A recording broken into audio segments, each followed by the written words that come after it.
Audio Jungle. Hello दोस्तों, नमस्कार। Psychology मनोविज्ञान इम्पोर्टेंट 100 क्वेश्चन हम यहाँ पर कुल 30 क्वेश्चन देखेंगे फर्स्ट सीरीज के अंदर। और ये टेस्ट सीरीज उन सब विद्यार्थी मित्रों के लिए महत्वपूर्ण है जो REET exam, CTET, second grade, first grade की तैयारी कर रहे हैं। सभी विद्यार्थी इस क्लास को देख सकते हैं, इस टेस्ट सीरीज को देख सकते हैं और अपनी तैयारी को मजबूत कर सकते हैं। मैंने यहाँ पर महत्वपूर्ण क्वेश्चन ऐड किए हैं जो पिछले एग्जाम में भी आए हुए हैं और कुछ नए क्वेश्चंस भी है यहाँ पर। तो दोस्तों शुरू करते हैं आज की इस सीरीज को। चैनल पर पहली बार देख रहे हो तो चैनल को सब्सक्राइब कर लो, क्योंकि मैं इसी तरह का कंटेंट आप सबके लिए लेकर आता रहता हूँ। तो शुरू करते हैं बिना देरी की हुई। पहला क्वेश्चन देखो यहाँ पर, मनोविज्ञान व्यवहार का शुद्ध विज्ञान है।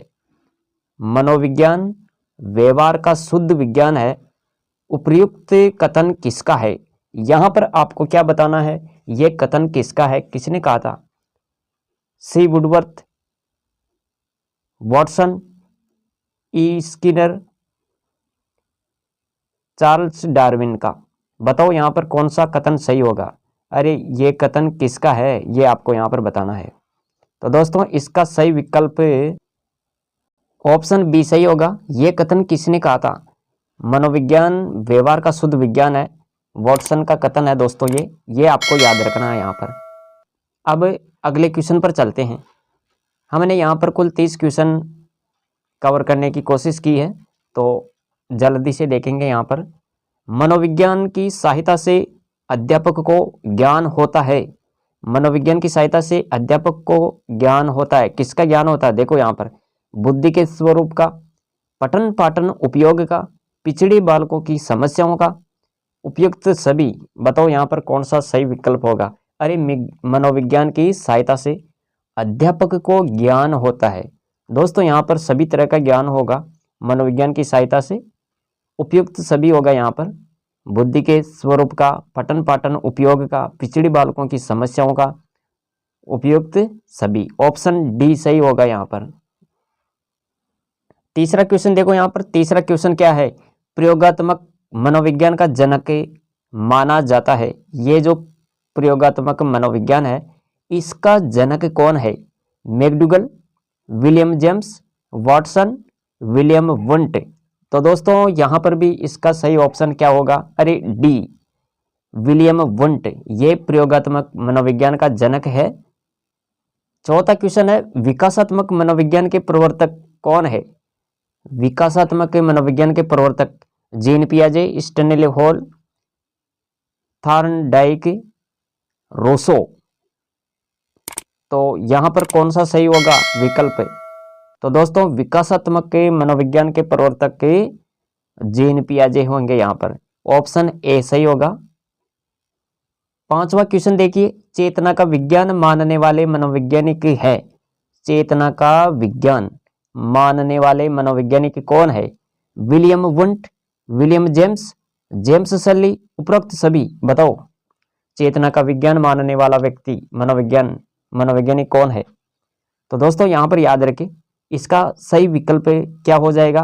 अरे ऑप्शन डी होगा इसमें, सभी, उपरोक्त सभी। चेतना का विज्ञान मानने वाले मनोवैज्ञानिक है, ये सभी है दोस्तों। 6 नंबर का क्वेश्चन देखिए, मनोविज्ञान को शुद्ध विज्ञान माना। मनोविज्ञान को शुद्ध विज्ञान किसने माना? James Drever, James Rossi, McDougall, Thorndike, James Drever. Option A सही होगा इसमें। मनोविज्ञान को शुद्ध विज्ञान मानने वाले मनोवैज्ञानिक कौन है? James Drever. ये आपको यहाँ पर देखना है। अगले क्वेश्चन पर चलते हैं। 7 नंबर का क्वेश्चन है, तुम मुझे एक बालक दे दो। तुम मुझे एक बालक दे दो, मैं उसे कुछ भी बना सकता हूं। यह किसने कहा था? तुम मुझे एक बालक दे दो, मैं उसे कुछ भी बना सकता हूं। मैकडूगल ने, कोहलर ने, वाटसन ने, पावलेव ने। बताओ यहां पर सही ऑप्शन क्या होगा? यह कथन किसका है? तुम मुझे एक बालक दे दो, मैं उसे कुछ भी बना सकता हूं। तो दोस्तों यहां पर याद रखें यह सही विकल्प क्या होगा? ऑप्शन सी होगा इसमें, वाटसन। ऑप्शन सी सही कर लीजिए। 8 नंबर का क्वेश्चन देखो, बाल मनोविज्ञान में अध्ययन किया जाता है। ये जो बाल मनोविज्ञान है इसमें किसका अध्ययन किया जाता है? बाल्यावस्था के व्यवहार का, गर्भकालीन अवस्था से परिपक्वावस्था तक का, बालक की विकास अवस्थाओं का, बालकों की मनोविज्ञान क्रियाओं का। बताओ इनमें सही ऑप्शन क्या होगा? बाल मनोविज्ञान में अध्ययन किया जाता है, किसका अध्ययन किया जाता है? तो दोस्तों इसका सही विकल्प बी, याद रखें, गर्भकालीन अवस्था से लेकर परिपक्वावस्था तक का इसमें अध्ययन किया जाता है। तो ये आपको याद रखना है, ऑप्शन बी सही होगा इसमें। 9वां क्वेश्चन है, प्रथम बाल गृह की स्थापना कब और कहां हुई? तो यहां पर इसका सही विकल्प आपको डायरेक्ट में बताता हूं। प्रथम बाल गृह की स्थापना कब और कहां हुई? ऑप्शन बी सही होगा, न्यूयॉर्क 1887 में स्टेनली हॉल के द्वारा। और इस मनोवैज्ञानिक ने प्रश्नावली विधि भी तैयार की थी दोस्तों, तो ये भी आपको याद रखना है। आगे बात करते हैं। 10वां क्वेश्चन है, प्लेटो द्वारा रचित पुस्तक है। प्लेटो द्वारा रचित पुस्तक कौन सी है? तो यहां पर ऑप्शन ए सही होगा, ऑप्शन ए रिपब्लिक। 11वां क्वेश्चन देखो, बाल विकास का सर्वप्रथम वैज्ञानिक विवरण प्रस्तुत किया। ये जो बाल विकास है, बाल विकास का सर्वप्रथम वैज्ञानिक विवरण प्रस्तुत किया, किसने प्रस्तुत किया? बाल विकास का सर्वप्रथम वैज्ञानिक विवरण। तो दोस्तों यहां पर इसका सही विकल्प क्या होगा? प्लेटो ने, जॉन डीवी ने, पेस्टोलॉजी ने, हॉल। ऑप्शन सी सही होगा इसमें, पेस्टोलॉजी। ये आपको याद रखना है यहां पर। और इन्होंने अपने ही 3.5 वर्षीय पुत्र पर बेबी बायोग्राफी तैयार की।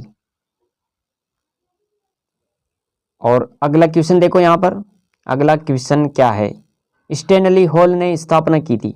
स्टेनली हॉल ने स्थापना की थी, किसकी स्थापना यहां पर आपको बताना है। तो दोस्तों इसका सही विकल्प क्या होगा? ऑप्शन सी सही होगा इसमें, चाइल्ड स्टडी सोसाइटी और चाइल्ड वेलफेयर ऑर्गेनाइजेशन। ये आपको यहां पर याद रखना है। 13 नंबर का क्वेश्चन है, बालक का सर्वांगीण विकास से उसके किस विकास पर अधिक अवलंबित है? तो दोस्तों यहां पर याद रखें, इसका सही विकल्प क्या होगा? ऑप्शन डी, गामक। बालक का सर्वांगीण विकास उसके किस विकास पर अधिक अवलंबित है? तो याद रखें गामक। ऑप्शन डी सही होगा इसमें। 14 नंबर का क्वेश्चन है, मानव विकास जिन 2 कारकों पर निर्भर करता है वह आपको यहां पर बताना है। जैविक व आर्थिक, जैविक व सामाजिक, सामाजिक व आर्थिक, सामाजिक व आर्थिक। यहां पर ये दोनों सेम हो गया है। अब यहां पर बताओ कौन सा विकल्प सही होगा? ऑप्शन बी सही होगा इसमें, जैविक और सामाजिक। मानव विकास जिन 2 कारकों पर निर्भर करता है, जैविक और सामाजिक, ये आपको यहां पर नोट करना है। अगले क्वेश्चन पर चलते हैं। 15 नंबर का क्वेश्चन देखो यहां पर। 15 नंबर का क्वेश्चन है, छात्र में वृद्धि होती है। छात्र में वृद्धि होती है, किससे वृद्धि होती है? यहां पर देखो, वातावरण से, मस्तिष्क से, तंत्रिका तंत्र से, वंशानुक्रम से। इसका सही ऑप्शन क्या होगा? छात्र में वृद्धि होती है, यहां पर वृद्धि की बात हो रही है, तो वंशानुक्रम याद रखें, वंशानुक्रम से छात्र में वृद्धि होती है। Option D. 16 नंबर का क्वेश्चन है, कम्युनिस्ट ने स्कूल इन्फेंसी की स्थापना की थी, कब की थी? कम्युनिस्ट ने स्कूल इन्फेंसी की स्थापना कौन सी सदी में की थी? ये आपको यहां पर बताना है। तो दोस्तों यहां पर आपको क्या याद रखना है? अरे इसका सही विकल्प क्या होगा? ऑप्शन बी, 17वीं शताब्दी में। ये आपको याद रखना है, 17वीं शताब्दी में कम्युनिस्ट ने स्कूल इन्फेंसी की स्थापना की। और यह भी आपको याद रखना है, यहाँ पर इसने 1657 में बालकों के लिए 2 पुस्तकों की रचना भी की थी। और वे 2 पुस्तकें आप याद रखें, प्रथम पुस्तक बालकों की प्राथमिक शिक्षा और दूसरी पुस्तक के पाठ्यक्रम सामग्री को चित्रों की सहायता से रोचक बनाने के आधार पर तैयार की गई थी। 17 नंबर का क्वेश्चन है, 12 वर्ष की लड़कियां लड़कों से होती है, 12 वर्ष की लड़कियां लड़कों से होती है, लंबी होती है या छोटी होती है या समान होती है या निरंतरता? बताओ इनमें से सही ऑप्शन। 12 वर्ष की लड़कियां लड़कों से होती है, ऑप्शन ए लंबी होती है, ये आपको याद रखना है। अब 18 नंबर का क्वेश्चन देखेंगे। 5 वर्ष का शिशु मित्रों की पुस्तक देखते समय पसंद करता है। 5 वर्ष का जो बालक है वह अपने मित्रों की पुस्तक देखते समय क्या पसंद करता है? पढ़ना, बातें करना, सोना, कहानी सुनना? बताओ 5 वर्ष का शिशु मित्रों की पुस्तक देखते वक्त क्या पसंद करता है? तो दोस्तों इसका सही विकल्प क्या होगा? कहानी सुनना, ऑप्शन डी सही होगा इसमें। और 19 नंबर का क्वेश्चन है, बालकों को दिन, तारीख, वर्ष का ज्ञान कब होता है? बालकों को दिन, तारीख, वर्ष का ज्ञान कब होता है? ऑप्शन बी, ऑप्शन बी सही होगा इसमें। 90 वर्ष में बालकों को दिन, तारीख और वर्ष का ज्ञान होता है। दोस्तों यहां पर हम 20 नंबर का क्वेश्चन देखेंगे। वुडवर्थ के अनुसार मानसिक विकास उच्चतम सीमा पर पहुंचता है। वुडवर्थ के अनुसार मानसिक विकास से उच्चतम सीमा पर पहुंचता है। तो दोस्तों यहां पर आपको याद रखना है 20 से 22 वर्ष में, 22 से 25 वर्ष में, 15 से लेकर 25 वर्ष में या 20 से लेकर 25 वर्ष में। यहां पर सही विकल्प क्या होगा? तो दोस्तों इसका सही विकल्प ऑप्शन सी होगा, 15 से लेकर 25 वर्ष में वुडवर्थ के अनुसार मानसिक विकास उच्चतम सीमा पर पहुंचता है। अब यहां पर देखो 21 नंबर का क्वेश्चन है, वृद्धि और विकास है। आपको यहां पर बताना है वृद्धि और विकास के बारे में। एक दूसरे के विरोधी है, एक दूसरे के समान, एक दूसरे के पूरक, इनमें से कोई नहीं। वृद्धि और विकास, यहां पर इसका सही विकल्प ऑप्शन सी होगा, एक दूसरे के पूरक। 22 नंबर का क्वेश्चन है, बाल्यावस्था की विशेषता नहीं है। यहां पर आपको क्या बताना है? बाल्यावस्था की जो विशेषता नहीं है वो आपको यहां पर देखनी है। प्रबल जिज्ञासा प्रवृत्ति, यह तो बालकों में होती है, बालक बार बार क्वेश्चन करता है ये क्या है, इससे क्या होता है। हाँ? अनुकरण की प्रवृत्ति, इसके बारे में देखेंगे अभी। अंतर्मुखी प्रवृत्ति, यह भी होती है उसके अंदर। संचय की प्रवृत्ति, वह वस्तुएं इकट्ठी करता है। तो यहां पर इसका सही विकल्प क्या होगा? बाल्यावस्था की जो विशेषता नहीं है वो है ऑप्शन बी, अनुकरण की प्रवृत्ति। यह विशेषता नहीं है दोस्तों, ऑप्शन बी आपको याद रखना है। बाकी ये सब इनकी विशेषता है। प्रबल जिज्ञासा प्रवृत्ति, अंतर्मुखी प्रवृत्ति, संचय की प्रवृत्ति, ये बाल्यावस्था की विशेषता है।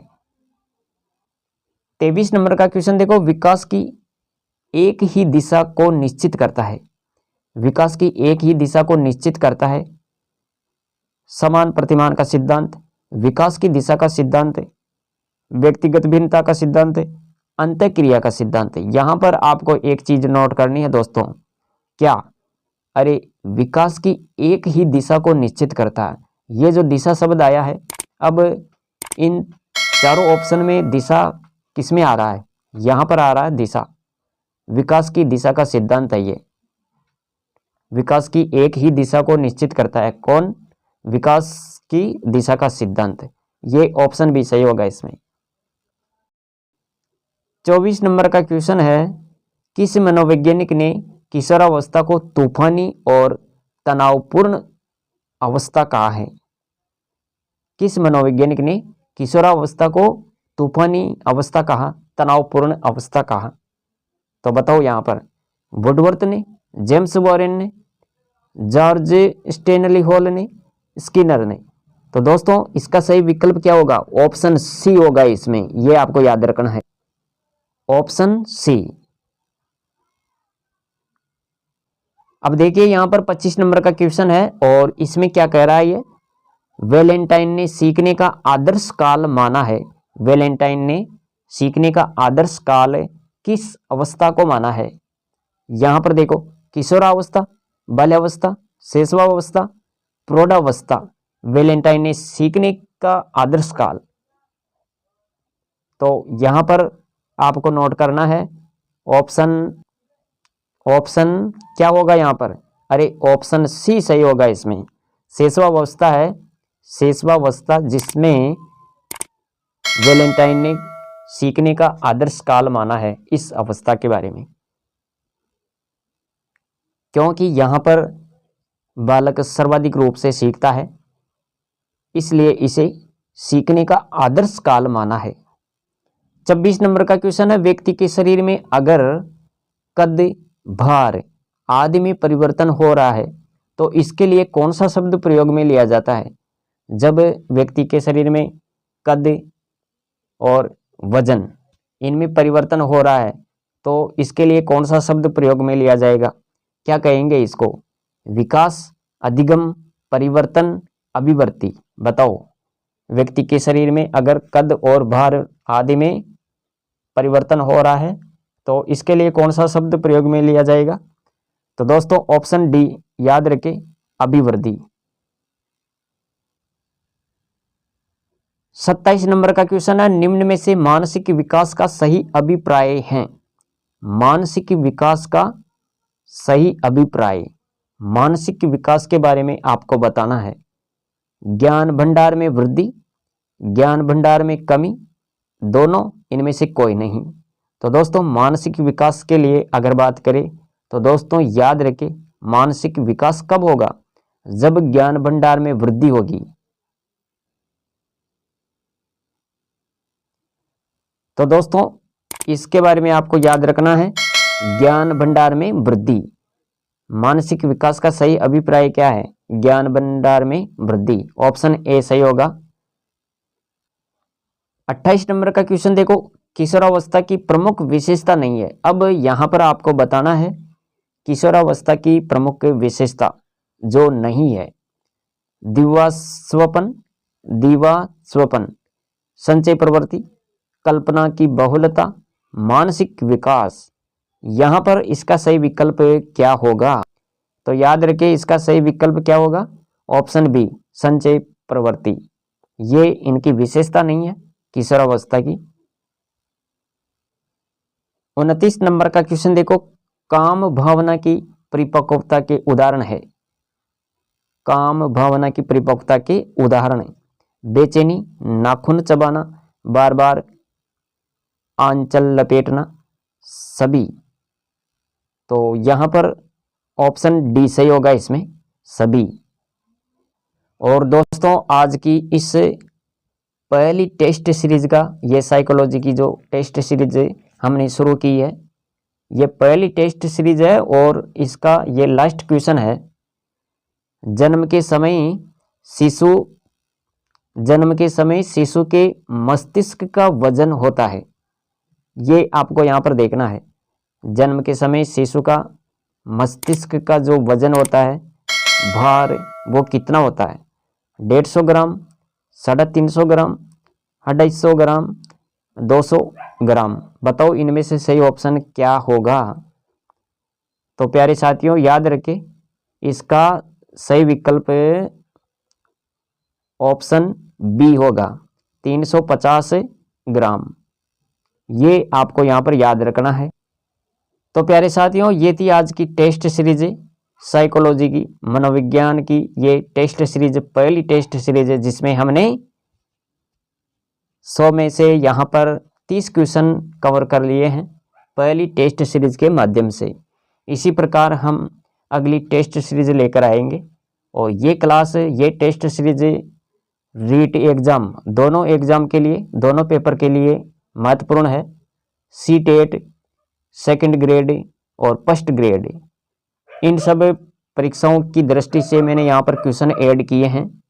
तो दोस्तों अपनी तैयारी को मजबूत करने के लिए हमारे द्वारा संचालित की गई सभी टेस्ट सीरीज को देखें और अपनी तैयारी मजबूत करें। ई नोट्स के लिए आप हमारे टेलीग्राम ग्रुप को ज्वाइन कर सकते हैं, व्हाट्सएप चैनल को फॉलो कर सकते हैं। और प्यारे साथियों, ये क्लास अपने मित्रों तक भी शेयर करें ताकि अधिक से अधिक विद्यार्थी मित्र इस टेस्ट सीरीज का फ़ायदा उठा सके और अपनी तैयारी को बेहतर बना सके। मिलेंगे अगली वीडियो में, आज के लिए इतना ही। Thanks for watching.